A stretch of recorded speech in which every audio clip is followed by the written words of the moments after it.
সচ্ছলতি মানুষ এবং আজকে এসইউসিআই কমিউনিস্ট দলের নির্বাচনী সভায় মঞ্চে উপবিষ্ট আমাদের দল এসইউসিআই কমিউনিস্টের মনোনীত প্রার্থী এন্টালি বিধানসভার প্রার্থী কমরেড ডাক্তার শামস মুসাফির। আমি আপনাদের সামনে আমাদের দল এসইউসিআই কমিউনিস্ট আগামী আর মাঝখানে দুটো দিন বাকি নির্বাচন 2026-এর বিধানসভা নির্বাচনের দ্বিতীয় পর্যায়ের নির্বাচন 29 তারিখ। এই এলাকায় আমি জানি যখন 29 তারিখ ভোট উৎসব, একথা আমাদের নয়, একথা মুখ্য নির্বাচনী অফিসার আধিকারিক তার কথা। সেই ভোট উৎসবে এখানে এই অঞ্চলের ঘরে ঘরে বহু মানুষ যারা ভোট দানের যে অধিকার, যে নাগরিক অধিকার, সেই নাগরিক অধিকার থেকে অলরেডি বঞ্চিত হয়েছেন। এসআইআর নামক একটা রাষ্ট্রীয় চক্রান্ত ভারতবর্ষের বিভিন্ন রাজ্যে এবং আমাদের রাজ্যে পশ্চিমবঙ্গেও কেন্দ্রের বিজেপি সরকার অত্যন্ত সুপরিকল্পিতভাবে নামিয়ে এনেছে এবং অমিত শাহর কথা অনুযায়ী এসআইআর এর মধ্য দিয়ে পশ্চিমবঙ্গ সহ ভারতবর্ষের সর্বত্র এরা এনআরসি চালু করবার চক্রান্ত করছে। এই যে এসআইআর করতে গিয়ে পশ্চিমবঙ্গে প্রায় 91 লক্ষ ভোটার বাদ গেলেন, তার মধ্যে যুক্তিসঙ্গতভাবে কিছু ভোটার মারা গেছেন, কিছু ভোটার স্থানান্তরিত হয়েছেন, এটা আলাদা বিষয়। কিন্তু যে বিষয়টা আমাদেরকে অত্যন্ত বেদনা দিচ্ছে যে যারা যোগ্য ভোটার, যাদের সমস্ত নথিপত্র রয়েছে, যারা এতদিন ধরে ভোট দিয়ে আসছিলেন, এমনকি 101 বছরের ভোটার বৃদ্ধা একজন, যিনি 1952 সালে ভারতবর্ষে যখন প্রথম নির্বাচন, সেই নির্বাচনে তিনি অংশ নিয়েছিলেন, ভোট দিয়েছিলেন, আজকে এসআইআর এর চক্করে তিনিও বাদ পড়ে গেছেন। হাইকোর্টের প্রাক্তন বিচারপতি বাদ পড়ে গেছেন, আমলা বাদ পড়ে গেছেন, এমনকি আমাদের দলের প্রাক্তন সাংসদ ডাক্তার তরুণ মণ্ডল, যার নাম এক্ষুনি উচ্চারিত হলো, তিনিও এসআইআর এর চক্করে তার নাম বাদ পড়ে গেছে। এই এসআইআর এর মধ্যে যে 27 লক্ষ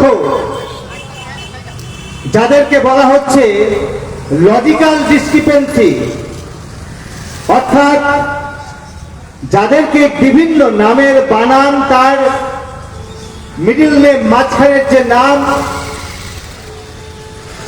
কারুর হয়তো মোহাম্মদ পুরোটা লেখেন, কেউ এমডি লেখেন, কেউ হয়তো অমুক চন্দ্র চট্টোপাধ্যায় লেখেন, কোন ডকুমেন্টে হয়তো ওই চন্দ্রটা নেই, কোন মহিলা হয়তো তিনি খাতুন লিখতেন, পরে বিবি বা বেগম হয়েছেন, তার হয়তো ডকুমেন্টে সেই রকম ভাবে পরিবর্তন করা নেই, কেউ হয়তো শেখ পুরো কথা লিখতেন, কেউ এসকে লেখেন, কেউ চ্যাটার্জি, কেউ চট্টোপাধ্যায়, কেউ ব্যানার্জি, কেউ বন্দ্যোপাধ্যায়। এই সমস্ত কিছু টেকনিক্যাল ভুলের জন্য, এররের জন্য এই 27 লক্ষ ভোটারকে ভোট দানের অধিকার থেকে বঞ্চিত করে দেওয়া হলো। এই যে 91 লক্ষ ভোটার সব মিলিয়ে, তাদের মধ্যে রয়েছেন বেশিরভাগ হচ্ছে সমাজে পিছিয়ে পড়া দলিত শ্রেণীর মানুষ, নিম্নবর্গের মানুষ, যাদের অর্থনৈতিকভাবে পিছিয়ে, মহিলা, আদিবাসী এবং সংখ্যালঘু সম্প্রদায়ের মানুষ। কেন? আসলে ভারতবর্ষের সামনে আজকে যে সবচেয়ে বড় চ্যালেঞ্জ, ভারতবর্ষে 140 কোটির মধ্যে 130-120 কোটি মানুষের যে মূল সমস্যা, সেটা কি বন্ধু? মূল সমস্যা হচ্ছে আজকে বেকারির সমস্যা। কাজ নেই। গত 45 বছরে ভারতবর্ষে সর্বাধিক বেকার। ভারতবর্ষে যারা শ্রমজীবী মানুষ, যারা শ্রম দিয়ে জীবন জীবিকা নির্বাহ করেন, তাদের মধ্যে 90% যারা অসংগঠিত ক্ষেত্রে কাজ করেন, যাদের কোনো ফিক্স মাইনে নেই, ফিক্স চাকরি নেই, আজকে আছে কালকে নেই, আজকে খেতে পাবেন তো কালকে খেতে পাবেন কিনা তার কোনো ঠিক নেই। আজকে এটা হচ্ছে ভারতবর্ষের সমস্যা। আজকে ভারতবর্ষের সমস্যা, ভারতবর্ষে প্রায় 21 কোটি মানুষ যারা একবেলা খেতে পান, অর্থাৎ যারা দিনে ভালো করে খেতে পায় না, না খেয়ে যারা রাত্রে ঘুমোতে যান অভুক্ত অবস্থায়। আজকে মূল্যবৃদ্ধি ব্যাপক আকার ধারণ করেছে। রান্নার গ্যাস, পেট্রোল, ডিজেলের দামও বাড়ছে, রান্নার গ্যাসের দাম বেড়ে গেছে। চালের দাম কত বন্ধু? সর্ষের তেল, যে তেল আমরা খাই মিনিমাম জীবন ধারণের জন্য যেটুকুনি দরকার, ওষুধের দাম কত বেড়েছে? প্রতি মাসে, প্রতি 3 মাস অন্তর গোপনে ওষুধের দাম বাড়ছে। আবার ঘোষণা করে নোটিশ দিয়ে এই কয়েকদিন আগে কেন্দ্র সরকার 900টি জীবনদায়ী ওষুধের দাম বাড়ালো। স্বাস্থ্য খাতে, শিক্ষা খাতে, শিশুদের উন্নয়নমূলক খাতে, পেনশন খাতে, সমস্ত খাতে ব্যয় বরাদ্দ কমাচ্ছে বাজেটে। অথচ দায় বাড়াচ্ছে কিসে? পুলিশ মিলিটারিতে 2.5 লক্ষ এই সামরিক বাহিনীর মানুষজনকে আজকে ডিপ্লয় করা হয়েছে এই পশ্চিমবঙ্গে। যেন মনে হচ্ছে একটা যুদ্ধক্ষেত্র। সাজোয়া বাহিনী এই কলকাতায় চলে এসেছে, মনে হচ্ছে যেন একটা ভারত পাকিস্তান বর্ডার। কাশ্মীরে যে গাড়ি ব্যবহার হয় যুদ্ধের জন্য, জঙ্গি হানা আটকানোর জন্য, অথচ এই ভারতবর্ষে 20 কোটির ওপর মানুষ অভুক্ত থাকে। ভারতবর্ষে 5 কোটি শিশু, সারা পৃথিবীর মধ্যে সবচেয়ে বেশি যারা অপুষ্টির শিকার, যাদের গ্রোথ ঠিক মতো হয় না। এই ভারতবর্ষে পুষ্টি না পেয়ে, খাবার না কিনতে পেয়ে প্রায় 70% মহিলা যারা গর্ভবতী, এই আমার ডান দিকে যে মা বসে আছেন, এইরকম ঘরে যারা, এমনকি নিম্ন মধ্যবিত্ত ঘরে মানুষ যথার্থ পুষ্টি পান না। প্রসূতি মা প্রতিদিন একটা করে 3 গ্লাস করে দুধ, 1 বাটি করে মুসুরির ডাল কিনে খেতে পারেন না, একটা করে ফল কিনে খেতে পারেন না। এটা বিলাসিতা। তাই এই মায়েরা যারা প্রসূতি হন, তাদের 70% 100 জনের 70 জন যারা অ্যানিমিয়া, রক্তাল্পতায় ভোগেন, আর তাদের সন্তানদের যে জন্ম দেয়, সেই সন্তানরা অপুষ্টির শিকার, শারীরিক এবং মানসিক ভাবে তাদের বিকাশ হয় না। এই তথ্য কি অমিত শাহ মোদীজির নেই? এই তথ্য কি মমতা ব্যানার্জির কাছে নেই বন্ধু? এই সমস্ত তথ্য কিন্তু এদের সকলের কাছে আছে। কারণ এই সব তথ্য এসইউসিআই কমিউনিস্ট দলের দেওয়া তথ্য নয়, এই সমস্ত তথ্য সরকারি তথ্য। তাহলে আমাদের দেশের সামনে মূল সংকট কি? আমাদের ঘরের গরিব ঘরের ওই রিক্সা চালান যে ভদ্রলোক বসে আছেন, তিনি তার ছেলেকে মেয়েকে স্কুলে পাঠাতে পারেন না। একটা পরিবারে যদি একটি ছেলে বা একটি মেয়ে থাকে, এমনকি একটা নিম্ন মধ্যবিত্ত গরিব ঘরে, তার মা বাবা ভাবে ছেলেকে পড়াশোনা শিখিয়ে কি হবে, ও তো মজুরি করুক, রিক্সা চালান, নাহলে উবের বাইক চালান, সুইগি জমাটা করুন। এই পশ্চিমবঙ্গে যেখানে শিক্ষায় সবচেয়ে এগিয়ে ছিল, সেই পশ্চিমবঙ্গে ক্লাস 6 থেকে ক্লাস 8 42% ড্রপ আউট, অর্থাৎ ক্লাস 8 এর মধ্যেই 100 জনের মধ্যে 42 জন আর স্কুলে যেতে পারে না। স্কুলগুলোকে, সরকারি স্কুলগুলোকে তুলে দিচ্ছে কারা? ওই ডবল ইঞ্জিন মোদী সরকারের ডবল ইঞ্জিন যেখানে যেখানে রয়েছে, উত্তরপ্রদেশে 27,000 স্কুল তুলে দিচ্ছে, রাজস্থানে 17-19,000 স্কুল তুলে দিচ্ছে, মধ্যপ্রদেশে 17,000 স্কুল তুলে দিচ্ছে, গুজরাটে 7,000 স্কুল তুলে দিচ্ছে, আর পশ্চিমবঙ্গে 8,200 স্কুল তুলে দিয়ে কার উপকার করছো তোমরা? এগুলোই ভারতবাসীর সামনে আজকে সমস্যা। খেটে খাওয়া গরিব মেহনতি মানুষ, নিম্ন মধ্যবিত্ত মানুষ, মা বাবারা চান তার ঘরের ছেলে মেয়ে একটু পড়াশোনা শিখুক, কোনটা ঠিক কোনটা বেঠিক সেটা জানতে শিখুক, তাকে যাতে নেতারা, চোর জোচ্চোররা ঠকাতে না পারে। এই মঞ্চ থেকে বলছি, তখন বারবার আমাদের স্মরণে রাখতে হয় যে ভারতবর্ষে আজকে এই যে ভোটবাজ রাজনৈতিক দলের প্রত্যেকটা নেতাকে আজকে ভারতবাসী চোর জোচ্চোর বলে জানে, আপাতমস্তক দুর্নীতিগ্রস্ত বলে জানে। পাহাড় প্রমাণ দুর্নীতি, একে অপরের সঙ্গে প্রতিযোগিতা দিচ্ছে কে কত বড় চোর হতে পারে। আজকে ভারতবর্ষে গত আর্থিক বছরে 54,000 কোটি টাকার হিসেব মোদী সরকার দিতে পারছে না। আবাসন দপ্তর, শিক্ষা দপ্তরে এইরকম প্রায় 5-6টা দপ্তরের 54,000 কোটি টাকা তুমি কোথায় পাঠালে? এর উত্তর কে চাইবে? পিএম কেয়ার ফান্ড, এটা কি মোদীজি, অমিত শাহজি তোমার নিজের টাকা, তোমার বাবা ঠাকুরদার টাকা? না তো বন্ধু। পিএম কেয়ার ফান্ড মানে কি? প্রধানমন্ত্রীর যে কেয়ার ফান্ড, এটা সাধারণ মানুষ, জনগণ তার ট্যাক্সের টাকা, তার অনুদানের টাকা ওই ফান্ডে দেয়। বন্যা, খরা, ভূমিকম্প, শিশুদের কল্যাণের জন্য দুর্যোগ হলে সেখানে যাতে সেই ফান্ড থেকে টাকা খরচ হয়, সেই টাকারও হিসেব আমার আপনার কাছে নেই বন্ধু। আমার বলছে ওই টাকার হিসেব দিতে আমরা বাধ্য নই।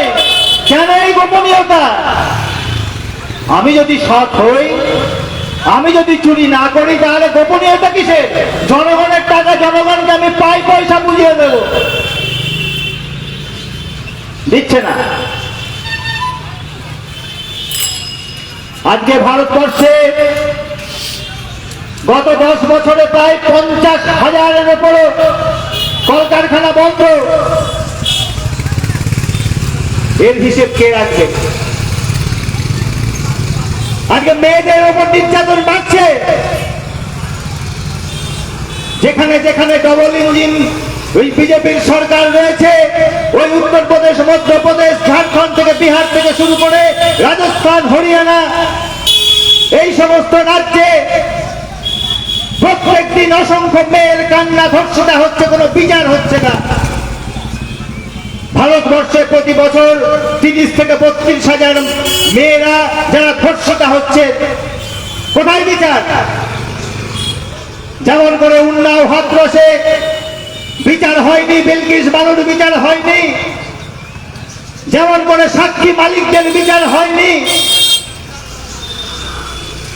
তেমনি আজকে পশ্চিমবঙ্গে অভয়ের খুন ধর্ষণের বিচার হয়নি। পশ্চিমবঙ্গে অভয়ের খুন ধর্ষণের বিচার কারা করতে দিল না? এই অঞ্চলের মানুষ আমি জানি। ওই 2024-এর 14ই আগস্ট মেয়েরা রাত জেগেছিল, সেই মহিলাদের আমি কুর্নিশ জানাই, আমাদের দল স্যালুট করে। এই মহিলারাকে হিন্দু ছিল কে মুসলমান ছিল সেটাকে বিচার্য ছিল না। এই মহিলাদেরকে সিপিএম করতেন, কে তৃণমূল করতেন, কে বিজেপি করতেন, কে এসইউসিআই কমিউনিস্ট করতেন, সেটা বিচার্য ছিল না। সেখানে একটাই প্রশ্ন ছিল, সেখানে মেয়েদের মুখে, বুকের মধ্যে আগুন জ্বলছিল যে আর কতদিন আমরা এই যে শাসকের অত্যাচার আমরা সহ্য করব, বাসে ট্রেনে কর্মক্ষেত্রে মেয়েরা যে লাঞ্ছিত হন, কোন বিচার হয় না, এবং দেখা যায় যারা এই লাঞ্ছনা করেন তারা বেশিরভাগই কোনো না কোনো ভাবে শাসক দলের সঙ্গে যুক্ত বা যুক্ত হওয়ার চেষ্টা করেন নিজেদেরকে বাঁচানোর জন্য।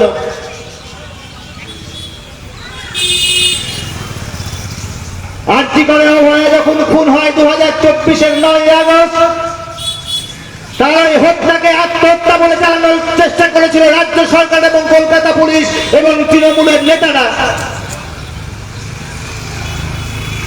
কলকাতা পুলিশ তদন্তকে একটা প্রহসনে পরিণত করেছিল, সমস্ত এভিডেন্স তারা ট্যাম্পার করার চেষ্টা করেছিল, লোপাট করার চেষ্টা করেছিল এই মমতা ব্যানার্জির সরকার, যিনি একজন মহিলা মুখ্যমন্ত্রী। একথাকে আমরা ভুলে যেতে পারি বন্ধু? তাই তো 2024-এর 14ই আগস্ট মেয়েরা কেঁদেছিল, চিৎকার করেছিল, লড়েছিলেন। আর এই কলকাতা পুলিশ যখন তদন্ত নিয়ে ছিনিমিনি খেলছে, সিবিআই কে নিয়ে এলো, কেন্দ্রের বিজেপি সরকার সিবিআই কে নিয়োগ করলো, কেন্দ্রীয় সংস্থা সিবিআই তদন্তকারী সংস্থা, তারা অনেক ঘাট ঘর মেটালো। কিন্তু আলটিমেটলি কি হলো বন্ধু? আলটিমেটলি কলকাতা পুলিশ রাজ্য সরকার যে তদন্ত রিপোর্ট দিয়েছিল তার উপরে সিবিআই সিলমোহর দিয়ে দিল। আসলে কেন হাইকোর্ট থেকে সুপ্রিম কোর্টে কেসটা চলে গেল? এটা আজকে দিনের আলোর মতো পরিষ্কার প্রত্যেকটা জনগণের কাছে। এই বাইকে করে যারা যাচ্ছেন ভাইদেরকে বলবো, প্রত্যেকের ঘরে মা বোনেরা তো আছে। সেই দিনকে আমরা কেন রাস্তায় বেরিয়েছিলাম? মেয়েদের সঙ্গে, মায়েদের সঙ্গে, বোনেদের সঙ্গে হাতে হাত মিলিয়ে বেরিয়েছিলাম, কারণ যাতে আমার ঘরে আমার মা, আমার মেয়ে, আমার বোন, আমার প্রেমিকা যাতে সুরক্ষিত থাকে। কিন্তু হতে দিল না কারা? ন্যায় বিচার আনতে দিল না কারা? পশ্চিমবঙ্গ রাজ্য সরকার, কলকাতা পুলিশ এবং তার সঙ্গে সিবিআই সম্পূর্ণরূপে বেইমানি করলো। এমনকি যখন আমরা সুপ্রিম কোর্টের, মহামান্য সুপ্রিম কোর্টের বিচার ধারা আমরা লক্ষ্য করলাম, মোবাইলে টিভিতে দেখলাম, আমাদের গা শিউরে উঠল। অনেক মেয়েরা কেঁদে ফেলেছিলেন যে কি বিচার দেখছি। এই এত জাজ, সুপ্রিম কোর্টের বিচারপতিরা, তারা তো ঈশ্বরের মতো, তাদের তো বিরাট ক্ষমতা, তারা তো সমতার প্রতীক। সবাই আমরা আশা করেছিলাম সিবিআই, তারপর সুপ্রিম কোর্ট, সুপ্রিম কোর্টের প্রধান বিচারপতি, নিশ্চয়ই অভয়ার বিচার হবে। একা সঞ্জয় রায় খুনি হতে পারে না, মানুষ চিৎকার করেছিল। কিন্তু ভেবে দেখুন, এই প্রত্যেকটি সংস্থা তারা এক বাক্যে বলল যে একজন চুনোপটি সঞ্জয় রায়, সিভিক পুলিশ, তিনি নাকি ওই আর্টিকলের মধ্যে ওই রকম ভাবে পরিকল্পিত করে একটা নিরাপত্তা বেষ্টনীর মধ্যে ডাক্তার, নার্স, চারিদিকে রুগী রয়েছে, রুগীর বাড়ির লোক রয়েছে, সেখানে একজন তরুণী চিকিৎসক, মহিলা চিকিৎসককে ওইভাবে খুন ধর্ষণ করলো। ফরেনসিক ল্যাবরেটরির রিপোর্টে যে ফ্লুইড অ্যানালিসিস, তাতে 4 জনেরও বেশি ডিএনএ পাওয়া গিয়েছিল। সমস্ত কিছু অস্বীকার করলো। তার বিরুদ্ধে লড়েছিল কারা? এই যে প্রথম থেকে আমি যে কয়েকটি কথা বললাম, বেকারি, মূল্যবৃদ্ধি, শিক্ষাকে ধ্বংস করবার, শিক্ষাকে গরিব মানুষের কাছ থেকে কেড়ে নেবার যে পরিকল্পনা, সরকারি স্কুলগুলোকে তুলে দেবার পরিকল্পনা, নারীর ইজ্জত হানি হচ্ছে, তার বিরুদ্ধে কোনো ব্যবস্থা নেই। এই সমস্ত বিষয় দেখে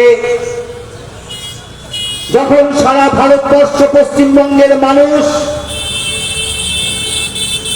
শাসকের বিরুদ্ধে গর্জে উঠতে চাইছে, যখন এক বাক্যে বলতে চাইছে যে তুমি বিজেপির নেতা হতে পারো, মন্ত্রী হতে পারো, তুমি একটা জুমলাবাজ, তুমি আমার জন্য, আমাদের জন্য কিচ্ছু করোনি। গত 2014 সাল থেকে তুমি কেন্দ্রে ক্ষমতায় রয়েছে, 15টা রাজ্যে ডবল ইঞ্জিন চালিয়েছ, মানুষের জীবনের যে সমস্যা সে সমাধানে তুমি কোনো পজিটিভ ভূমিকা নাওনি।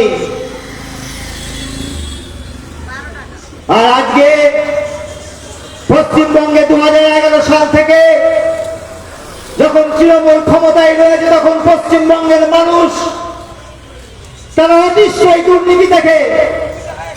পশ্চিমবঙ্গ সরকারের দুর্নীতি, অপশাসন, নারদা সারদা থেকে শুরু করে, শিক্ষক নিয়োগের কেলেঙ্কারি থেকে শুরু করে, গরু পাচার, কয়লা পাচার কিনে নেই, এই রাজ্যটাকে একদম শেষ করে দেওয়ার পরিকল্পনা করেছে আজকে এই রাজ্যের তৃণমূল সরকার। তাহলে পশ্চিমবঙ্গের মানুষও মনে করে একদিকে কেন্দ্রের ওই বিজেপির অপশাসন, দুর্নীতি এবং রাজ্য সরকারের রাজ্যের এই অপশাসন, দুর্নীতি, নারী নির্যাতন, এর বিরুদ্ধে ঐক্যবদ্ধ হয়ে একটা লড়াই করবার দরকার। যখন মানুষ চাইছে দলমত নির্বিশেষে, নারী পুরুষ নির্বিশেষে, এমনকি এখানে যদি অন্যান্য দলের সৎ কর্মী কেউ থাকেন যিনি হয়তো তার চিন্তা ভাবনা অনুযায়ী কেউ কংগ্রেস করতে পারেন, বিজেপি করতে পারেন বা তৃণমূল করতে পারেন, কিন্তু ব্যক্তিগতভাবে সৎ, তিনিও তার বিবেকের কাছে যখন প্রশ্ন করেন আমি যে এই দলগুলো করছি এই দলের নেতারা কি সাচ্চা,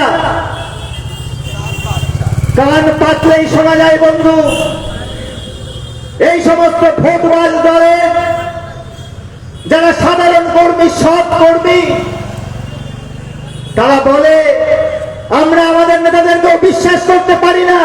আরে বিশ্বাস করবে কি করে? আজকে রাত্রির 11:49 যদি কেউ তৃণমূল থাকে তো পরের দিন সকাল 6টায় তিনি বিজেপি, বা আজকে বিকেল বেলা যদি কেউ বিজেপি থাকে তো রাত্রির 11টার সময় তিনি তৃণমূল হয়ে গেলেন। এই তো চরিত্র, নীতি আদর্শের কোনো বাড়াই নেই। আসলে আছে ক্ষমতা। এই ক্ষমতার বিরুদ্ধে, এই দুর্নীতির বিরুদ্ধে, অপশাসনের বিরুদ্ধে, এই বেকারির বিরুদ্ধে, এই না খেতে পাওয়ার বিরুদ্ধে মানুষ ঐক্যবদ্ধ হতে চাইছে। আর এই ঐক্যকে ভাঙতে চাইছে কারা? ঐক্যকে ভাঙতে চাইছে কেন্দ্রে বিজেপি সরকার। মানুষকে ভয়াক্ত করতে চাইছে, মানুষকে ভয় পাওয়াতে চাইছে, মানুষকে বলছে আরে তুমি বেকারির বিরুদ্ধে, তুমি অনাহারের বিরুদ্ধে, অশিক্ষার বিরুদ্ধে, অস্বাস্থ্যের বিরুদ্ধে লড়বে কি? আরে তুমি আগে দেশের নাগরিক থাকবে কিনা সেটা রাখো। ওই যে অমিত শাহ বলে দিয়েছে না 3টে দিন, ডিটেক্ট, ডিলিট, রিপোর্ট। আগে খুঁজে খুঁজে মহিলারা কারা আছে, গরিব, খেটে খাওয়া নিম্নবর্গের মানুষ যারা আছে, সংখ্যালঘু যারা মানুষ আছে, তাদেরকে ডিটেক্ট করি, তারপর তাদেরকে ডিলিট করে দেবো, বাদ দিয়ে দেবো। আর ওই বাদ দেওয়া লোকেদেরকে অন্য দেশে পাচার করে অন্য দেশে পাঠিয়ে দেব, এই সমস্ত কথা বলছে। আর অন্যদিকে মমতা ব্যানার্জি কি বলছেন? যখন প্রথম এসআইআর চালু করবার পরিকল্পনা করলো দিল্লিতে বসে, তখন কিন্তু কংগ্রেস বা তৃণমূল কংগ্রেস সেইভাবে আন্দোলন করলো না, শুধু মুখে বললো যদি এখানে পশ্চিমবঙ্গে তুমি এসআইআর করো তাহলে আমার ডেড বডির ওপর দিয়ে তোমাকে এসআইআর করতে হবে। কে বলেছিল? মুখ্যমন্ত্রী মমতা ব্যানার্জি বলেছিল। তো আজকে এসআইআর হলো, 1 লক্ষ যোগ্য ভোটারের তো ভোট দেওয়ার অধিকার চলে গেল, তাহলে তোমার ডেড বডির ওপর দিয়ে তো আর করতে হলো না। তুমি তো হেলিকপ্টার থেকে এখনো নামছো আর হেলিকপ্টারে উঠছো। আসলে কি চাই বন্ধু? আসলে এই এসআইআর করে মানুষকে বিপদগ্রস্ত করবে, খাদের কিনারায় তোমাকে দাঁড় করাবে। গরিব, খেটে খাওয়া মানুষ যার বাড়ি বস্তিতে, সে বস্তি পুড়ে যায়, তার ডকুমেন্টস পুড়ে যায়। যে গরিব গ্রামের মানুষ যার বাড়ি হচ্ছে নদী ভাঙনে নষ্ট হয়ে যায়, আজকে যার বাড়িতে লেখাপড়া শেখানোর সুযোগ নেই, যার বাড়িতে চাকরি পাওয়ার কোনো সুযোগ নেই, কোনো সম্ভাবনা নেই, তার ডকুমেন্টস কোথায়? এই যে আমি কথা বলছি, আমি একজন ডাক্তার, আরজিকর মেডিকেল কলেজে পড়েছি, আমার তো বার্থ সার্টিফিকেট নেই যারা গ্রামে জন্মেছে। এই তো আমার রাজ্য, এই তো আমার দেশ। তাহলে সেখানে মানুষকে বেনাগরিক করবার পরিকল্পনা করছে। বিজেপি নেতা বলছে অনুপ্রবেশকারী, কোটি কোটি অনুপ্রবেশকারী। শুভেন্দু বলছে 2 কোটি নাকি অনুপ্রবেশকারী রোহিঙ্গা। সাংবাদিকদের প্রশ্নের উত্তর দিতে পারেনি। অমিত শাহ যে কতজন অনুপ্রবেশকারী ধরলে এসআইআর করে, এটা জুমলাবাদ, মিথ্যাবাদ, মিথ্যা কথা বলে একজন মন্ত্রী, সেকেন্ড ম্যান ইন মিনিস্ট্রি, মিথ্যা কথা বলছে। তাহলে মানুষকে ভয় পাওয়াতে চাইছে। আর মমতা ব্যানার্জি, তৃণমূল, এরা কি করছে? বলছে তুমি ভয় পাও। মহিলাদের বলছে, সংখ্যালঘু মানুষদের বলছে তুমি ভয় পাও। আমি গরম গরম গুলি দিয়ে তোমার ভোটটা ঠিক কব্জ করবার চেষ্টা করব। তুমি আমার কাছে এসো, আমার পার্টি অফিসে এসো, আমি তোমাকে দেখে দেব। কখনো বলছে না যে কেন্দ্রের যে জনবিরোধী নীতি এসআইআর, যে এটা একটা সাংবিধানিক নীতি নয়। লজিক্যাল ডিসক্রিপেন্সি যে সংবিধানে কোথাও লেখা নেই। লজিক্যাল ডিসক্রিপেন্সি ভারতবর্ষের মধ্যে প্রথমেই পশ্চিমবঙ্গে হলো, কোন নিয়ম নীতি না মেনে। এসব আমরা ব্যাপক আন্দোলন করে তুলি না, সেটা নয়। তুমি বিপদে পড়ো, আমার কাছে এসো, আমাকে ভোট দাও, আমি জিতি, তারপর আবার দেখবে। মানুষ চাইছে লড়তে। মানুষকে বিভক্ত করা হচ্ছে ধর্মের ভিত্তিতে। আজকে বিজেপির নেতারা বলছে যে ভারতবর্ষের সামনে সবচেয়ে বড় সমস্যা ওই সংখ্যালঘু মানুষ। এটাকে বিশ্বাস করবেন বন্ধু? আমাদের দল কি বলছে? আজকে ভারতবর্ষের সামনে সবচেয়ে বড় সমস্যা এবং সমস্যার সৃষ্টিকারী কারা? ওই 1% যারা পুঁজিপতি, যাদের হাতে ভারতবর্ষের 40% সম্পদ রয়েছে। ওই 56টা পরিবার ভারতবর্ষের টাটা, বিড়লা, আম্বানি, যারা আজকে দেশের বেশিরভাগ সম্পদের মালিক হয়ে বসে আছে। কলকারখানা শুরু নয়, ব্যাংক থেকে শুরু করে, বিমা থেকে, নদী, পাহাড়, খনি থেকে শুরু করে সমুদ্র পর্যন্ত। আজকে এদের যে বিরাট সম্পদের পাহাড়, এরাই হচ্ছে দেশের মূল শত্রু। এই কথাটা একমাত্র এসিউসিআই কমিউনিস্ট দল বলছে, আর কোন দল বলছে না। কারণ কি জানেন? বাকি সমস্ত দল, সে কংগ্রেস বলুন, বিজেপি বলুন, তৃণমূল বলুন, এরা সবাই মালিকের দল, মালিকের টাকাই চলে। সেই জন্যই তো ওরা 12,000 কোটি টাকার গত ইলেকশনে ওরা ইলেকটোরাল বন্ড তারা দিয়েছিল। এটা হচ্ছে টিপ অফ দি আইসবার্গ, অর্থাৎ দুর্নীতির একটা শিখরে, মানে বিরাট একটা বড় যে জলে ডুবে থাকে তার একটা চূড়া মাত্র। এর থেকেও অনেক অনেক বেশি দুর্নীতি এরা করেছে, যে দুর্নীতির কোনো হিসেব নেই। গত 5 বছরে 6 লক্ষ কোটি টাকা এই সমস্ত টাটা, বিড়লা, আম্বানিদেরকে ট্যাক্স ছাড় দিয়ে দিয়েছে। এরা নাকি গরিব। এই আম্বানি, মুকেশ আম্বানি, যার ঘন্টায় রোজগার হচ্ছে 90 কোটি টাকা, আর আমার দেশের গরিব সাধারণ মধ্যবিত্ত মানুষ, সরকারি পরিসংখ্যান বলছে গ্রামে পার হেড 125 টাকা রোজগার করে আমাদের দেশের মানুষ, ওই 99% মানুষ, আর শহরে 225 টাকা। এই তো আমার দেশ। তাহলে এই সমস্ত বড় বড় রাজনৈতিক দল, যাদের নেতাদেরকে আমরা সকাল থেকে রাত পর্যন্ত, ঘুমোতে যাওয়ার আগে পর্যন্ত টিভিতে, মোবাইলে দেখছি, অ্যাডভার্টাইজমেন্ট দেখছি, হোর্ডিং এ দেখছি, এরা সব হেলিকপ্টার চেপে আসছে, শয়ে শয়ে নিরাপত্তা রক্ষী নিয়ে যাচ্ছে। এরা তো বড় দল বলুন? নিশ্চয়ই এরা বড় দল, যাদের দুর্নীতির কোন সীমা পরিসীমা নেই, তারাই তো বড় নেতা। তাহলে এসইউসিআই কমিউনিস্ট দলের একজন কর্মী হিসাবে আপনাদের কাছে, আপনাদের বিবেকের কাছে, পথ চলতি সমস্ত মানুষের কাছে আবেদন জানাবো। তাহলে এই সমস্ত বড় দল, তার বড় নেতা, যারা কেউ ক্ষমতায় আছে বা কেউ ক্ষমতায় আসবার জন্য লালায়িত, জিদ লক লক করছে, পশ্চিমবঙ্গকে নাকি দখল করবে, তাদেরকে আমরা ভোট দেব তো? তাদেরকে আমরা ভোট দেব তো?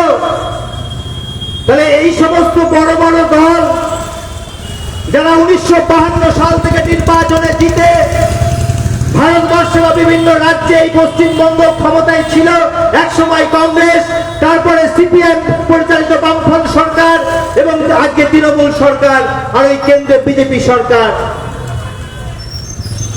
এই সমস্ত বড় বড় দলের বড় বড় দুর্নীতিবাজ চুমলাবাজ নেতাদের আমরা ভোটের পরে পাবো তো? আমার বেকার ছেলের চাকরি যখন হবে না, আমার স্বামী আমার বাবা মা যখন অসুস্থ হবে, সরকারি হাসপাতালে গিয়ে মাথা খুঁটে মরবো তবুও চিকিৎসা হবে না, আমার অসুস্থ স্বামী দুধের শিশু তাদের মুখে একটু ওষুধ একটু খাবার তুলে দেওয়ার জন্য যখন হাজারে হাজারে লাখে লাখে মায়েরা মেয়েরা যখন রাস্তায় নেমে দেহ বিক্রি করে, তখন ওই নেতারা, বড় বড় দলের নেতারা, যারা বড় নেতা, যাদেরকে দেখতে ভালো লাগে, হেলিকপ্টারে করে আসে, গলায় মোটা সোনার চেন, হাতে সোনার বালা, তাদের নামে বেনামে অসংখ্য ব্যাংক অ্যাকাউন্ট, অসংখ্য বাড়ি, বিদেশি ব্যাংকেও পর্যন্ত টাকা, তাদেরকে ভোট দেব তো আমরা? এতদিন তাই তো দিয়েছি। 1952 সাল থেকে এই এলাকায় যত মানুষ আছে, এক সময় যখন আমি ছোট ছিলাম আমিও তাই ভাবতাম, আরে বড় নেতা বড় দলকে জেতাতে হবে। আজকে দেখুন একটা বাইনারি দ্বৈরথ সৃষ্টি হচ্ছে, হয় তৃণমূল নাহলে বিজেপি, এর বাইরে কেউ নেই। দুজন ডাকাত বা দুজনই বিষধর সাপ, কেউটে একজন একজন গোত্র, কার বিষে একটু কম জ্বালা ধরে, মরবো দুজনের কামড়ে, কিন্তু কার বিষে কম জ্বালা ধরে, তার জন্য তো আজকে আমরা ভাবছি নাকি ভাবছি জনজীবনের সমস্যা নিয়ে 1947 সালের পর থেকে, 1948 সালের পর থেকে যে দল 1948 সালে কমিউনিস্ট দল প্রতিষ্ঠা লগ্ন থেকে মূল্যবৃদ্ধির বিরুদ্ধে, বেকারির বিরুদ্ধে, গণতন্ত্র প্রতিষ্ঠার দাবি নিয়ে এবং একটা সুন্দর সমাজ গড়বার স্বপ্ন নিয়ে যে দলটা আজকে 2026 সাল পর্যন্ত লড়াই করছে, শিক্ষার দাবি নিয়ে, স্বাস্থ্যের দাবি নিয়ে, আজকে কৃষকেরা আত্মহত্যা করছে, আজকে পশ্চিমবঙ্গে আলু চাষি, পেঁয়াজ চাষিরা আত্মহত্যা করছে, 1 কুইন্টাল আলু ফলিয়ে 40 টাকা তার দাম পাচ্ছে জানেন? আর ওই বস্তাটা, যে বস্তায় আলু রাখা হয়, তার দাম 50 টাকা। যে বস্তার দাম 6 মাস আগে ছিল 9 টাকা, এখন 50 টাকা। এক বস্তার সারের দাম যেটা 1100 টাকা ছিল 6 মাস আগে, সেটা এখন 2200 টাকায় কিনতে হচ্ছে। এই তো আজকে অবস্থা। বিদ্যুতের মূল্য বৃদ্ধি হচ্ছে, স্মার্ট মিটার চালু করবার চক্রান্ত করলো কারা? বিজেপি এবং রাজ্যের তৃণমূল। আজকে কৃষকদের হাত থেকে জমি কেড়ে নেওয়ার চক্রান্ত কারা করলো? বিজেপি। তার বিরুদ্ধে কি কংগ্রেস সেইভাবে লড়লো নাকি তৃণমূল লড়লো? কিন্তু লড়েছিল কৃষকেরা, দলমত নির্বিশেষে কৃষকেরা লড়েছে এবং সেই লড়াইয়ে সিপিআই কমিউনিস্ট দল তার সর্বশক্তি দিয়ে সেখানে 1 বছর ধরে কিষাণ আন্দোলনে ছিল। আমাদের দলের মেডিকেল ইউনিট এবং কমরেড ডাক্তার শামসুল সাবির, কমরেড ডাক্তার অংশুমান মিত্র থেকে শুরু করে আমরা সকলে সেখানে 1 বছর ধরে কৃষকদের পাশে থেকে তাদের বাঁচাবার জন্য মেডিকেল ক্যাম্প করেছি। তাও আমরা 700 কৃষককে বাঁচাতে পারিনি। 700 কৃষক শহীদের মৃত্যুবরণ করেছে কিষাণ আন্দোলনে। তারপরে ওই কৃষি আইন, যে কালা কৃষি আইন, সেই আইন রদ করা গেছে। ওই কৃষি আইন যদি চালু হতো তাহলে গরিব কৃষকদের আর জমি থাকতো না। এই যে ফসল আমরা, যে সবজি আমরা খাচ্ছি, তার দামও আরো বেড়ে যেত। অলরেডি অনেক বেড়ে গেছে, আমরা আজকে সবজি কিনতে পারি না বন্ধু। আজকে আন্দোলন করে আমরা যেটুকুনি পেয়েছি, আন্দোলনের মধ্য দিয়ে পেয়েছি। স্মার্ট মিটার ঢুকে দিল কে? আন্দোলন স্মার্ট মিটার ঢুকে দিল। আর এই আন্দোলনের নেতৃত্ব দিল কে? সিপিআই কমিউনিস্ট দল। আমরা সব সময় মনে করি কোন একটা দল শুধু আন্দোলন, বড় আন্দোলন করতে পারে না যদি না জনগণ সেই আন্দোলনের সঙ্গে সাথী হয়ে থাকে। সেই কিষাণ আন্দোলন, বিদ্যুতের দাম বৃদ্ধির বিরুদ্ধে আন্দোলন, সাধারণ মানুষ যুক্ত হয়েছে। জাতীয় শিক্ষানীতি 2020 আজকে কেন্দ্র সরকার চালু করলো, আজকে পশ্চিমবঙ্গে সেই একই শিক্ষানীতি রাজ্য শিক্ষানীতির নাম করে একই জিনিস তারা চালু করবার চেষ্টা করছে এই তৃণমূল সরকার। তার বিরুদ্ধে কারা আন্দোলন করছে? এসইউসিআই কমিউনিস্ট দল। আজকে সেই এসইউসিআই কমিউনিস্ট দল 2026 নির্বাচনে 230টা সিটে ক্যান্ডিডেট দিয়েছে। আমাদের এই সিটে দাঁড়িয়েছেন কমরেড ডাক্তার শামস মুসাফির। তাহলে যেটুকুনি আমরা দাবি আদায় করতে পেরেছি আন্দোলনের মধ্যে দিয়ে পেরেছি। আমরা আর্জি করার যে কিছুক্ষণ আগেই বললাম, যেটুকুনি আমরা দাবি আদায় করতে পেরেছি, আমাদের মূল দাবি এখনো আদায় করতে পারিনি। প্রকৃত খুনিটা ধরা পড়েনি, এটা ঠিক, কিন্তু শাসকের বুকে কাপড় ধরাতে পেরেছিল এই আন্দোলন। রাজ্য সরকার এবং কেন্দ্র সরকারের তাদের হৃৎপিণ্ডর গতি বেড়ে গিয়েছিল। রাজ্য সরকারের কলকাতা পুলিশের কমিশনার অফ পুলিশ স্বাস্থ্যের কর্তা ব্যক্তিদেরকে একদিনের মধ্যে তাদেরকে সব সাসপেন্ড করতে বাধ্য হয়েছিল এই আন্দোলন। এই আন্দোলন মঞ্চে মুখ্যমন্ত্রীকে মাথা নিচু করে আসতে হয়েছিল। সেই আন্দোলন জনগণ করেছিল, কিন্তু সেই আন্দোলনের মধ্যে ভেতরে কারা ছিল? এই এসইউসিআই কমিউনিস্ট দলের ডাক্তার, নার্সরা, স্বাস্থ্যকর্মীরা এবং এই সাধারণ মানুষ, আপনারা সকলে ছিলেন। কিন্তু আমরা এই সমস্ত গণ আন্দোলনে আমাদের দলীয় পতাকাকে সামনে কখনো রাখি না।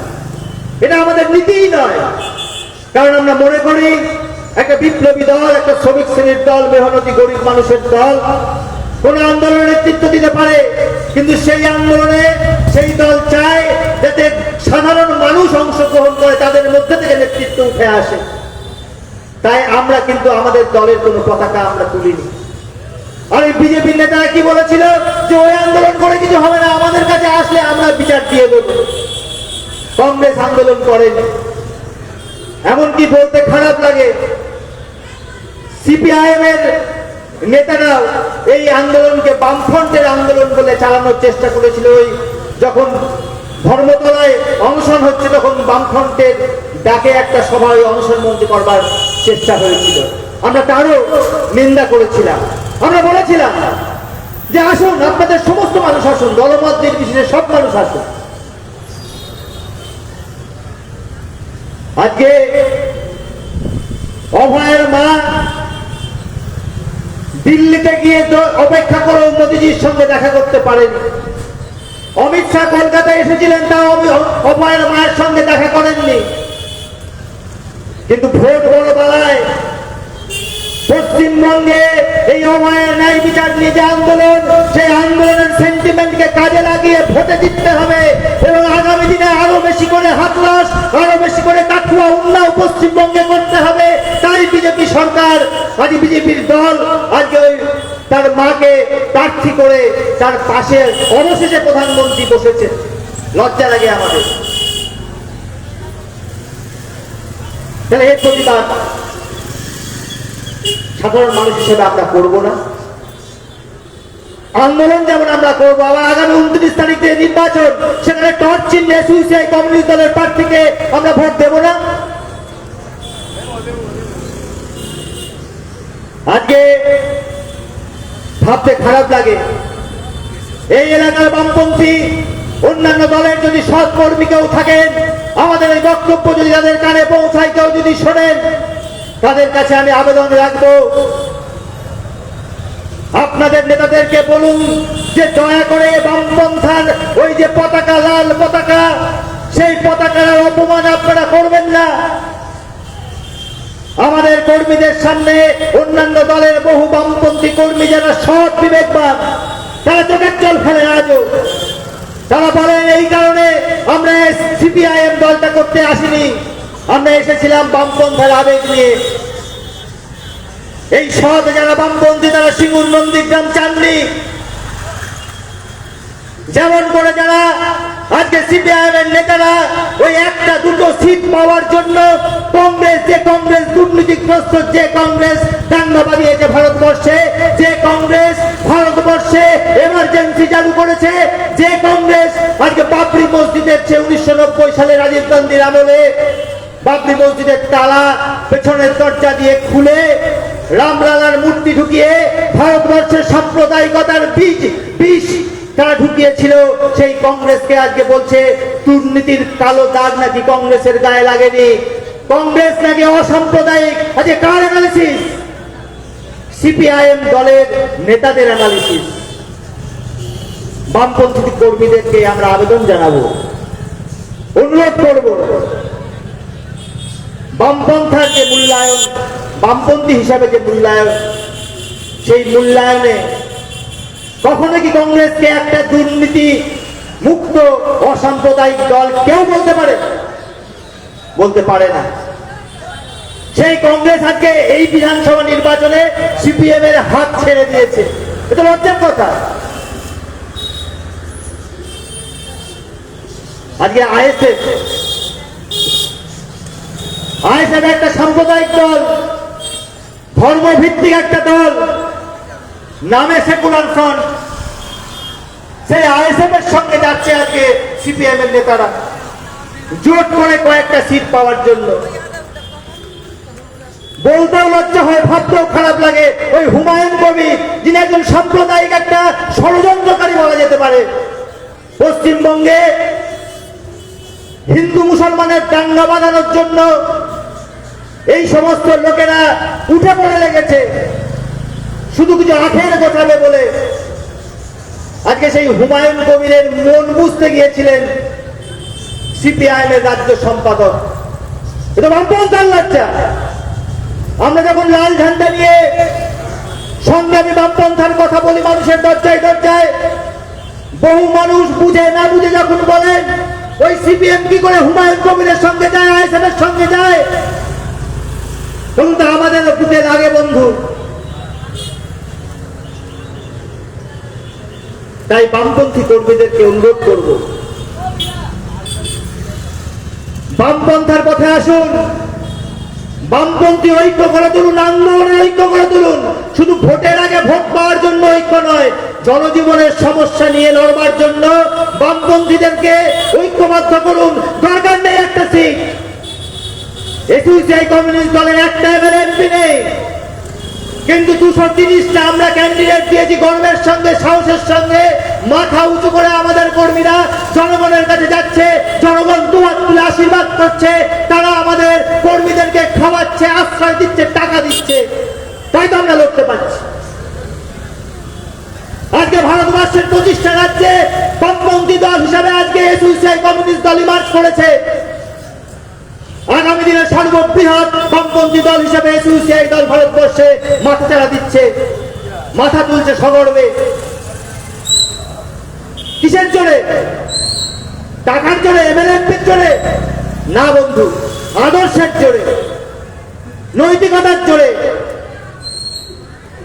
এবং আন্দোলনের জোরে। আর আসল জোর হচ্ছে ভারতবর্ষের যে 99% মেহনতি গরিব মধ্যবিত্ত মানুষ, তাদের সমর্থনের জোরে। তাই দেখতে ভারতবর্ষটা একটা। এখানে যে দোকানদার ভাই বসে আছেন, যে ভাই রিক্সা চালাচ্ছেন, এই যে আমি বক্তব্য রাখছি, হয়তো তর্কের খাতিরে আমরা একটা ভারতবর্ষেরই বাসিন্দা, কিন্তু আসলে ওই 1%-এর একটা ভারতবর্ষ, 99%-এর ভারতবর্ষ।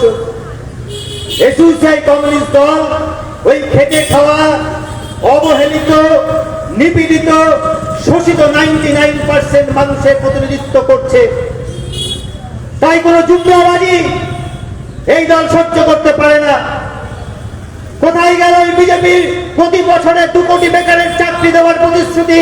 কোথায় গেল? বিজেপি বলেছিল 2014 ক্ষমতায় এলে প্রতিটা ভারতবাসীর ব্যাংক অ্যাকাউন্টে 15 লক্ষ টাকা করে ঢুকবে। কোথায় সেই কালো টাকা গেল? নোটবন্দি হলো, কালো টাকা কোথায় গেল? কালো টাকা নিয়ে চলে গেল মেহুল চস্কি, নীরব মোদী, বিজয় মাল্যরা বিদেশে। আমি আপনি কিন্তু চাইলেই পালাতে পারবো না, 5 টাকা নিয়েও পালাতে পারবো না বন্ধু। এই নীরব মোদী, মেহুল চস্কিরা কাদের বন্ধু? এরা হচ্ছে অমিত শাহ, নরেন্দ্র মোদীর বন্ধু। একসঙ্গে এদের খানা পিনা হয়, ছবি আছে।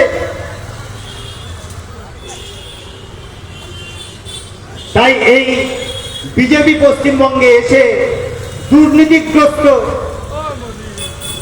অপশাসনকারী তৃণমূলকে হটিয়ে সুশাসন দুর্নীতিহীন সরকার দিতে পারে না। পারে কারা? পারে প্রকৃত বামপন্থীরা, সংগ্রামী যারা বামপন্থী তারা পারে। এই এলাকার যারা মানুষ আছেন তাদের কয়েকটা নাম শুধু ভাবতে বলবো। কমরেড সুবোধ ব্যানার্জি, কমরেড দেবপ্রসাদ সরকার, তরুণ নস্কর, তরুণ মন্ডল, এদের নাম নিশ্চয় অনেকে জানেন বন্ধু।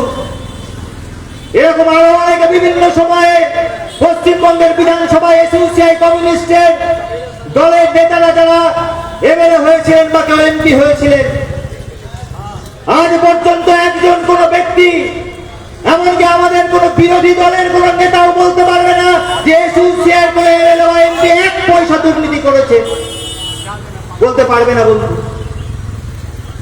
ভারতবর্ষের ইতিহাসে একমাত্র ওই পার্লামেন্টে দাঁড়িয়ে ডাক্তার তরুণ মন্ডল এসইউসিআই কমিউনিস্টের রাজ্য সম্পাদক মন্ডলীর সদস্য, তিনি বলেছিলেন যে এমপিদের ভাতা বাড়ানোর দরকার নেই, এমপিরা যথেষ্ট ভাতা পায়, গরিব মানুষ তারা কাজ পাচ্ছে না, খেতে পাচ্ছে না। কিন্তু নিয়ম বড় বাড়ায় ভাতা চালু হয়েছিল, সেই ভাতা অতিরিক্ত ভাতা তিনি গরিব ঘরের ছেলে মেয়েদের এবং শিক্ষার জন্য তাদের এবং চিকিৎসার জন্য মেডিকেল ক্যাম্প করে খরচ করে দিয়েছিলেন। অথবা তরুণ লস্কর একই জিনিস করেছিলেন। তাহলে এসইউসিআই কমিউনিস্ট দলের যদি কোনো নেতা যদি এমএলএ হয়ে পশ্চিমবঙ্গের বিধানসভায় যায়, তবে আমার আপনার জীবনের যে সমস্যা, সেই সমস্যাগুলো নিয়ে সেখানে তারা কথা বলবে। আপনারাই তো বলেন যে একমাত্র এই দলটাকেই কেউ কিনতে পারেনি, একমাত্র 7টা দল এসইউসিআই কমিউনিস্ট দল। আপনারাই তো দুঃখ করেন যে তোমরা বড্ড ছোট, তোমাদের এমএলএ এমপি নেই।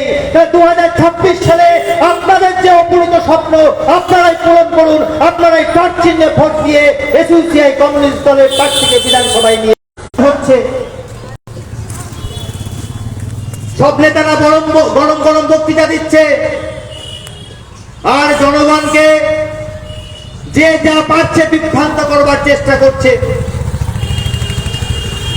কেউ বলছে আমি সব সিট পেয়ে গেছি, তৃণমূল বলছে আমি সব সিট পেয়ে গেছি, বিজেপি বলছে আরে আমি সব সিট পেয়ে গেছি দ্বিতীয় পর্যায়ে, আর তৃণমূলের আসার ক্ষমতা নেই।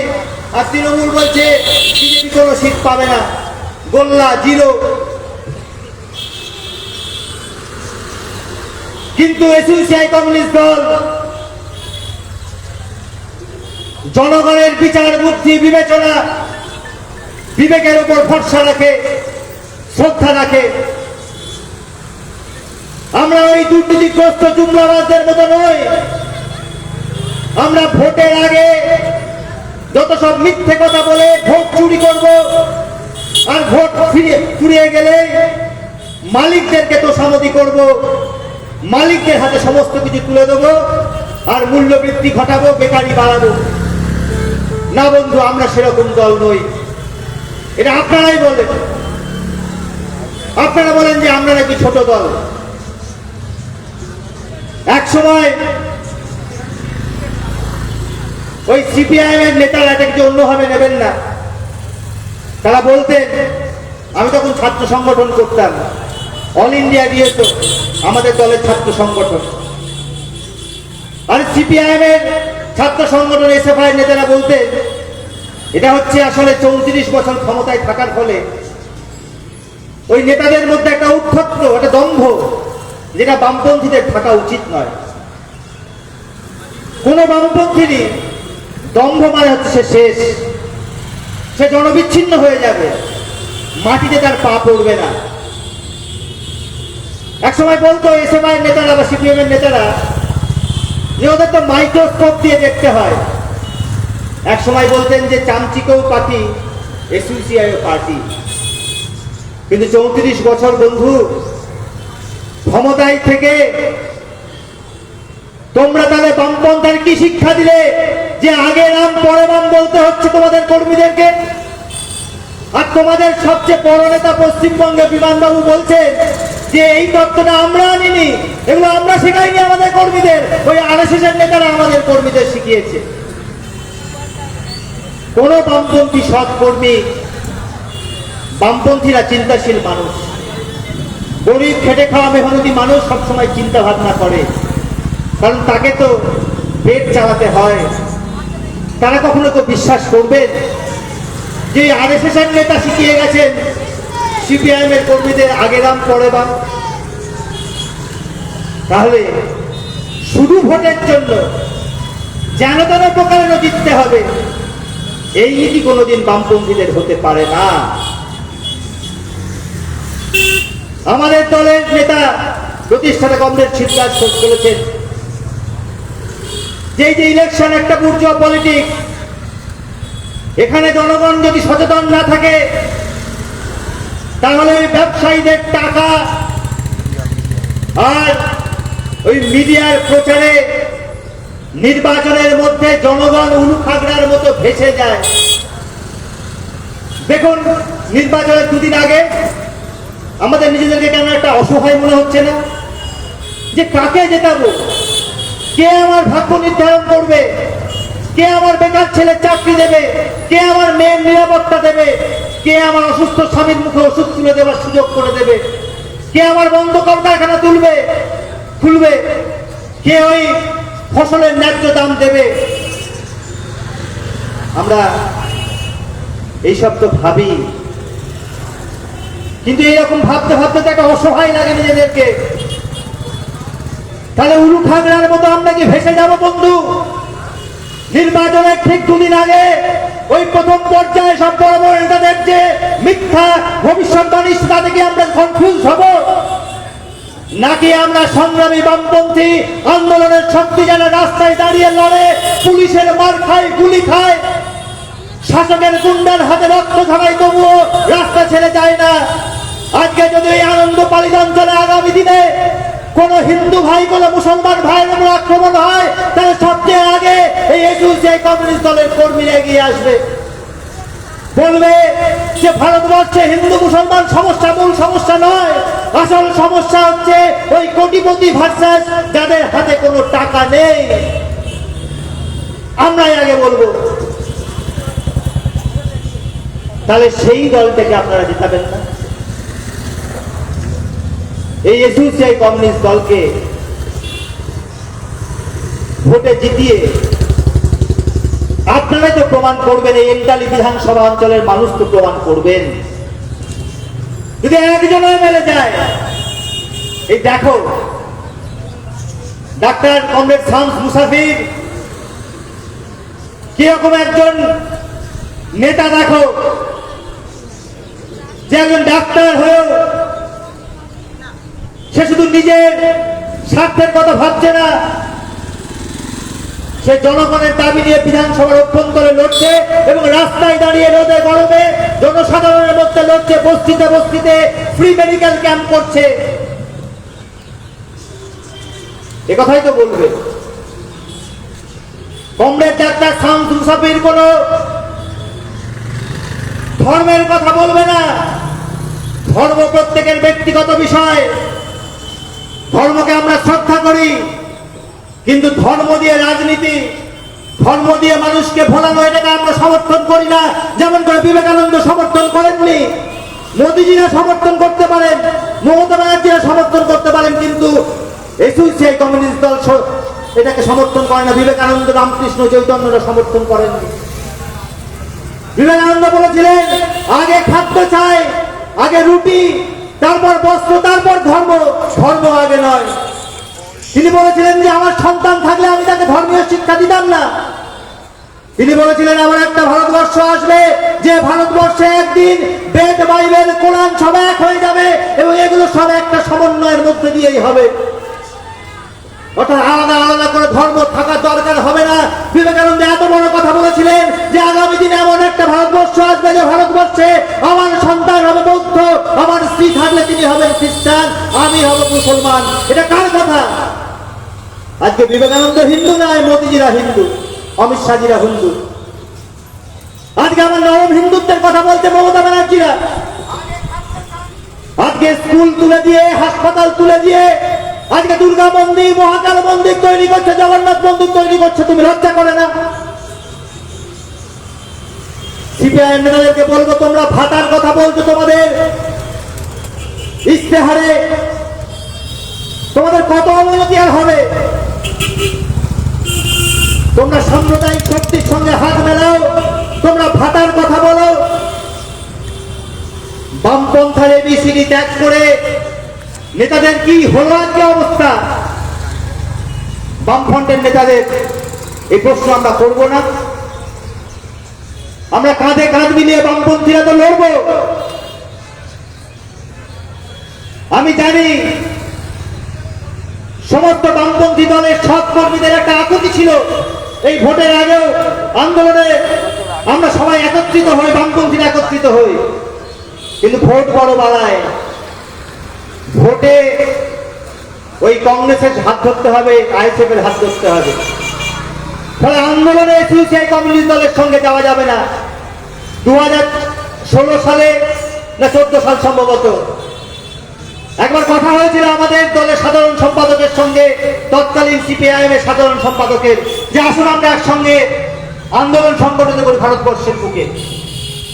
তারপরে ওনারা আর আসেননি, ওনারা প্র্যাকটিক্যালি পালিয়ে গেছেন, কারণ জানেন যে ক্ষমতা চায়। সিপিআই কমিউনিস্ট দল নীতি বিসর্জন দিয়ে কোনো ক্ষমতা চায় না। তাই বন্ধু আবারও বলবো, দিন শেষ হয়ে যায়নি, প্রয়োজনীয়তা ফুরিয়ে যায়নি। আজকের সময় দাবি করছে, ওই লেনিনের ভাষায় বলতে হয়, শুধু ভোট দিয়ে অবস্থান পরিবর্তন হবে না, জনগণের জীবনের সমস্যার সমাধান হবে না। চাই কি? চাই এই শোষণমূলক যে ব্যবস্থা চলছে, এই ব্যবস্থার পরিবর্তন চাই। আর এই শোষণমূলক ব্যবস্থাটা টিকিয়ে রাখার জন্য চেষ্টা করছে আদানি, আম্বানি, বিড়লা, গোয়েঙ্কা থেকে শুরু করে, টাটা থেকে শুরু করে, আর তাদের এজেন্ট কংগ্রেস, বিজেপি, তৃণমূল, এমনকি সিপিআইএম ভাবছে মালিককে তোষণ করলে আবার পশ্চিমবঙ্গে কোনোদিন ক্ষমতায় আসা যাবে। কিন্তু আমরা কি বলছি? শুধু ভোট দিয়ে, ভেবে দেখুন কথাটা সত্য কিনা, শুধু ভোট দিয়ে, শুধু ক্ষমতার পরিবর্তন করে সরকার পাল্টে আমার আপনার জীবনের যে জ্বলন্ত সমস্যা তার সমাধান করা কি সম্ভব? নাকি সম্ভব এই শোষণমূলক যে ব্যবস্থা চলছে, 1% মানুষ 99% মানুষের কে জাতা করে পিছছে, বুল্লুদার চালিয়ে দিচ্ছে, খেতে দিচ্ছে না, চাকরি দিচ্ছে না, স্বাস্থ্য দিচ্ছে না, শিক্ষা দিচ্ছে না। আজকে এই ব্যবস্থাটা যখন পাল্টে যাবে, উল্টে যাবে, তখন ওই 99% মানুষ, খেটে খাওয়া গরিব মেহনতি মানুষ, শ্রমিক, কৃষক, নিম্ন মধ্যবিত্ত মানুষ, যারা সমস্ত কিছু সম্পদ সৃষ্টি করেন, ফসল থেকে শুরু করে, জামা কাপড় থেকে শুরু করে, ওষুধ থেকে শুরু করে, বাড়ি, গাড়ি, মোবাইল, পেন্সিল, পেন, সমস্ত কিছু, এই যে জনগণ, এই সাধারণ মানুষ যখন এই দেশের সমস্ত সম্পদের মালিক হবে, তখনই আসলে আমার আপনার জীবনের সমস্যার সমাধান হবে। সেই সমাজ ব্যবস্থার নাম সমাজতন্ত্র।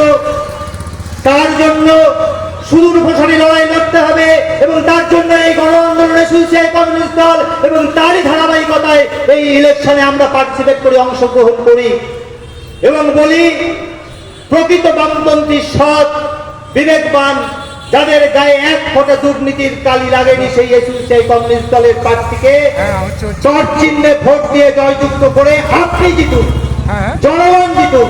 1952 সাল থেকে যত বড় বড় দলকে জিতিয়েছেন, কিন্তু আমি আপনি হেরেছি। আজকে 2026 সালে শপথ নিন যে আমরা জিতবো, জনগণ জিতবে, সিপিআই কমিউনিস্ট জিতবে, তার জিতবে, জনগণ জিতবে। এই প্রত্যয় নিয়ে এলাকার সমস্ত শুভবুদ্ধি সম্পন্ন মানুষের কাছে আমরা আবেদন জানালাম। ভোটের আগেও আমরা ছিলাম, ভোটের সময়ও থাকবো, ভোটের পরেও মানুষের কাছে আমরা থাকবো, মানুষের কাছে আমরা যাব। আগামী দিনে লড়াই আরো তীব্র হবে। সেই লড়াইয়ে আমাদের আপনাদেরকে চাই, বিবেকবান মানুষদেরকে চাই, গণতন্ত্রপ্রিয় মানুষকে চাই। দল বদলে ফেলবে বড় বড় দলের নেতারা, ক্ষমতার মধুভাণ্ড যেদিকে সেদিকেই চলে যাবে। কিন্তু এসইউসিআই কমিউনিস্ট দলের নেতা কর্মীরা বুক চিতিয়ে দাঁড়াবে। বিদ্যাসাগরের, রবীন্দ্রনাথের, শরৎচন্দ্রের, সুভাষ বোসের, ক্ষুদিরাম, প্রীতিলতা, ভগৎ সিং এর, কমরেড শিবদাস ঘোষের আদর্শকে সামনে রেখে আমরা লড়াই চালিয়ে যাব। আমরা এলাকায় এলাকায় মদের দোকানের লাইসেন্স দেওয়া বন্ধ করব। আগামী দিনে মহিলা মুখ্যমন্ত্রী হিসাবে গর্ব করেন 832% মদের আবগারি ট্যাক্স তারা এক্সট্রা রোজগার করেছে। মদ খেয়ে আমাদের যুব সমাজ ধ্বংস হয়ে যাক, এটা চাইছে আজকে শাসক, এটা আমরা রুখে দেব। মেয়েরা কাঁদছে, যে ঘরে স্বামী তার ছেলে মদ খেয়ে ঘটি বাটি বিক্রি করে, মেয়েদেরকে মারে, সেই ঘরের মেয়েদের কান্না ওই বড় বড় নেতাদের কানে পৌঁছায় না, আমাদের বিবেকে বাজে। তাই আমরা প্রতিশ্রুতি দিচ্ছি, গণ আন্দোলন করে ওই মদের দোকানে খাওয়া লাইসেন্স আমরা বন্ধ করব। আমরা জুয়া সাতটা খেলা ঠিক বন্ধ করব। নেতারা সেগুলো বড় বড় যারা রাজনৈতিক দলের নেতা, ক্ষমতাবাদ যারা, তারা এগুলোকে প্রশ্রয় দেয়। তারা চায় যুব শক্তি মদ খাক, ব্লু ফিল্মে মেতে থাকুক, মনীষীদের জীবন চর্চা বন্ধ করে দিল। সুভাষ বোস, দেশবন্ধু, রবীন্দ্রনাথের চর্চা আজকে সিলেবাসে হয় না। আজকে ওই বিজেপির নেতা, তৃণমূলের নেতা, কংগ্রেসের নেতা, এদের জীবনই দেখা যাবে যে সিলেবাসে থাকছে। এটা লজ্জার কথা। এর বিরুদ্ধে প্রতিবাদ হবে না? এর বিরুদ্ধে তো প্রতিবাদ করতে হবে। এই এলাকার জনগণ, পশ্চিমবঙ্গের সেটা সাধারণ খেতে পাওয়া মানুষকে আমি আবারও আপনাদের সকলের কাছে, আপনারা নির্ভয়ে নিজের বিবেকের ডাকে আপনার দল, সংগ্রামের দল, আন্দোলনের দল এসইউসিআই কমিউনিস্টকে ভোট দেবেন, জয়যুক্ত করবেন, এই বলে আমি আমার বক্তব্য শেষ করলাম। ইনকিলাব জিন্দাবাদ, এসইউসিআই কমিউনিস্ট জিন্দাবাদ। সর্বহারার মহান নেতা, এদেশের খেটে খাওয়া গরিব মানুষের মুক্তির দিশারি এসইউসিআই কমিউনিস্ট দলের প্রতিষ্ঠাতা কমরেড শিবদাস ঘোষ, লাল সেলাম।